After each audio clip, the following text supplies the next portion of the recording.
Hello guys, welcome to Colour Media once again. My name is Gulshan Jha. Friends, कुछ recent notifications हैं, कुछ recent updates हैं NEET PG 2022 को लेकर के।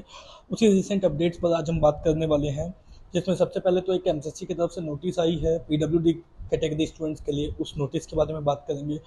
थोड़ी सी डिस्कशन हम सीट मैट्रिक्स के ऊपर करेंगे कि कब तक सीट्स वगैरह आ सकती है और सीट मैट्रिक्स कब तक पब्लिश हो सकती है।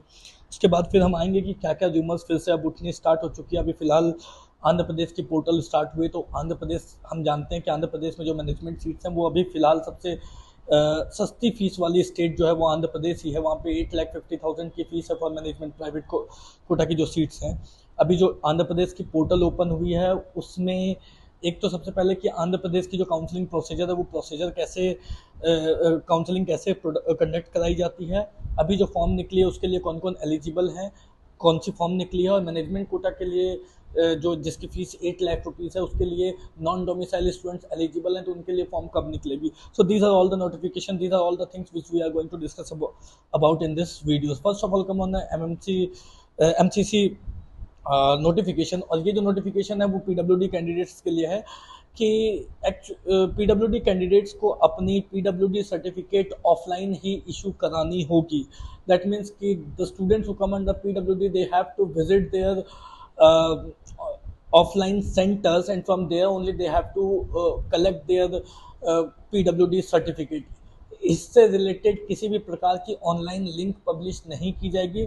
सो आपको करना क्या है कि आपको जो लिस्ट दिखाई दे रही है स्क्रीन पे, ये सारे सेंटर्स हैं। जो भी सेंटर आपके नज़दीक में पड़ती है, जो सेंटर आपके करीब में पड़ती है, पास में पड़ती है, उस सेंटर में आप जा कर के अपनी जो पीडब्ल्यूडी सर्टिफिकेट है वो इशू करवा सकते हो, राइट। और ये जो नोटिफिकेशन है ये सिर्फ क्वालिफाइड स्टूडेंट्स के लिए ही नहीं है, ये नॉन क्वालिफाइड स्टूडेंट्स के लिए भी है।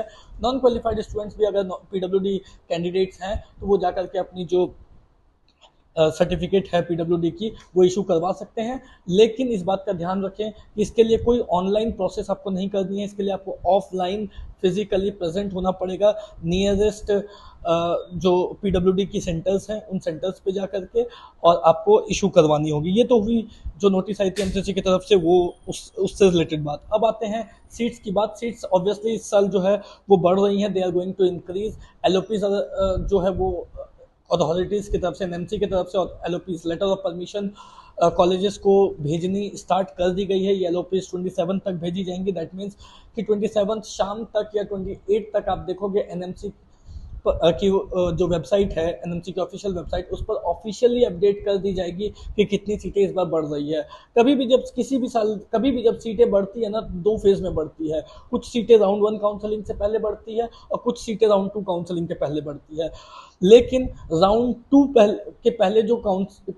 काउंसलिंग के पहले जितनी भी सीटें बढ़ी वो ही काउंसलिंग पार्ट ले सकती है काउंसलिंग में 2022 की। राउंड 2 काउंसलिंग अगर ओवर हो गई, उसके बाद अगर कुछ सीटें ऐड हो रही है, मतलब राउंड 3 से पहले अगर कोई सीटें ऐड हो रही है राउंड 2 के बाद और राउंड 3 से पहले, तो आप समझ जाएं कि वो सीटें इस साल की काउंसलिंग में पार्टिसिपेट नहीं करेगी, वो नेक्स्ट ईयर की काउंसलिंग में पार्टिसिपेट करेगी। सो कुछ सीटें ऑब्वियसली राउंड 1 के पहले इंक्रीज होगी, ज़्यादातर सीटें राउंड 1 के पहले ही इंक्रीज होगी, और कुछ सीटें राउंड 2 के पहले भी इंक्रीज हो सकती है। तो इस तरीके से सीटें कितनी बढ़ रही है वो टोटल अनुमान आप लगा सकते हो कि राउंड 1 की सीट मैट्रिक्स में कितनी सीटें बढ़ी है, और राउंड 2 में जितनी आती है, जिनको अप्रूवल मिलता है, उसके हिसाब से आप ये चीज़ आइडिया लगा सकते हो कि दोनों टोटल इस साल की काउंसलिंग में कितनी सीटें बढ़ रही है।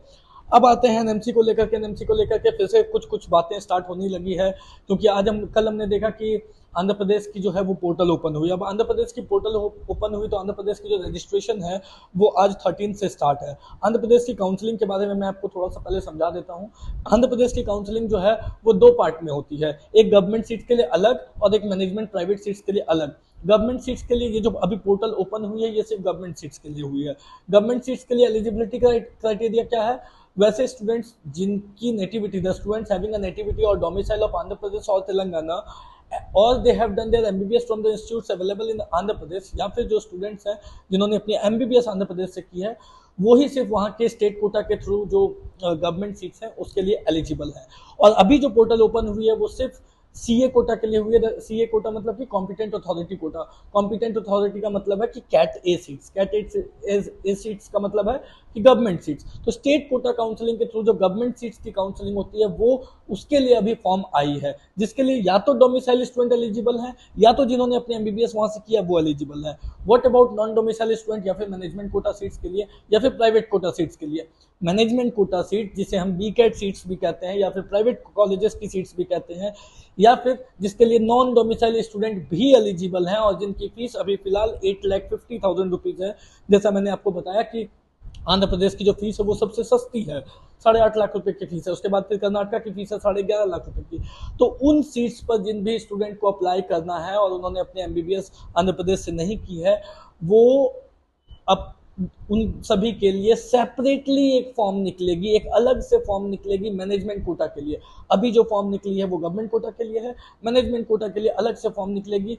वो form most probably all India quota round 1 के बाद निकलेगी और उस फॉर्म को आप सभी स्टूडेंट्स को फिलअप करना है जो भी मैंने प्राइवेट कॉलेजेस की सीट्स को टारगेट कर रहे हैं। तो ये फॉर्म सेपरेटली निकलेगी। जहां तक उनकी चॉइस फिलिंग की बात है, अभी जो पोर्टल ओपन हुई है वो गवर्नमेंट सीट के लिए हुई है, उसके लिए सिर्फ आपको रजिस्ट्रेशन करना है। इसकी चॉइस फिलिंग भी अभी नहीं होगी, इसकी चॉइस फिलिंग बाद में होगी। बाद में से कहने का मतलब है कि ऑल इंडिया कोटा राउंड 1 होने के बाद होगी। So this is all about Andhra Pradesh की जो ये है नोटिफिकेशन आई है। अब ये जो आंध्र प्रदेश की नोटिफिकेशन आई, इससे कहीं ना कहीं ये बातें उठनी स्टार्ट हो गई कि अब लगता है एनएमसी इस साल इंप्लीमेंट नहीं होगी, जो अगेन एक र्यूमर है, क्योंकि सारी चीजें जो है वो कोर्ट पर डिपेंड करती है। अगर 16 को एनएमसी की कोर्ट केस है, अगर उस दिन कोर्ट की कुछ रिजल्ट आ जाती है तो ऑब्वियसली उस एनएमसी को फिर इंप्लीमेंट किया जा सकता है।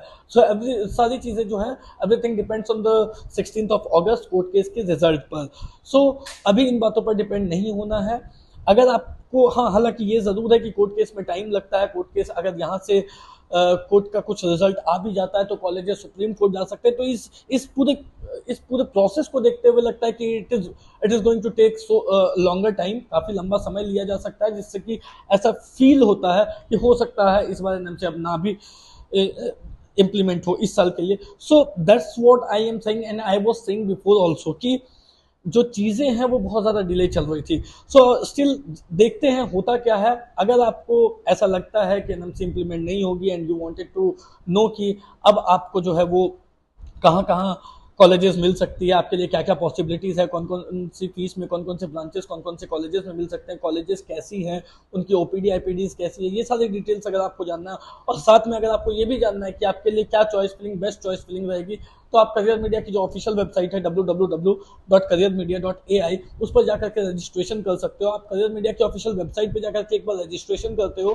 तो आपको काउंसलिंग से रिलेटेड सारी इंफॉर्मेशन मिल जाती है, अभी से लेकर के लास्ट तक, जब तक आपकी एडमिशन नहीं होती है। उसमें क्या क्या चीज़ें हैं, आपको सबसे पहले तो पॉसिबिलिटीज़ बता दी जाएंगी। आप अपना रैंक डालोगे, आपकी पॉसिबिलिटीज़ आ जाएंगी कि आपको कौन कौन से स्टेट में अप्लाई करना है, वहाँ पे कौन कौन से कॉलेजेस मिल रहे हैं, उनकी फ़ीस कितनी है, बॉन्ड कितनी है, स्टाइपेंड कितनी है, ये सारी डिटेल्स आ जाएंगी। उसके बाद वो कॉलेजेस की डिटेल्स आ जाएंगी कि कॉलेजेस कैसे हैं।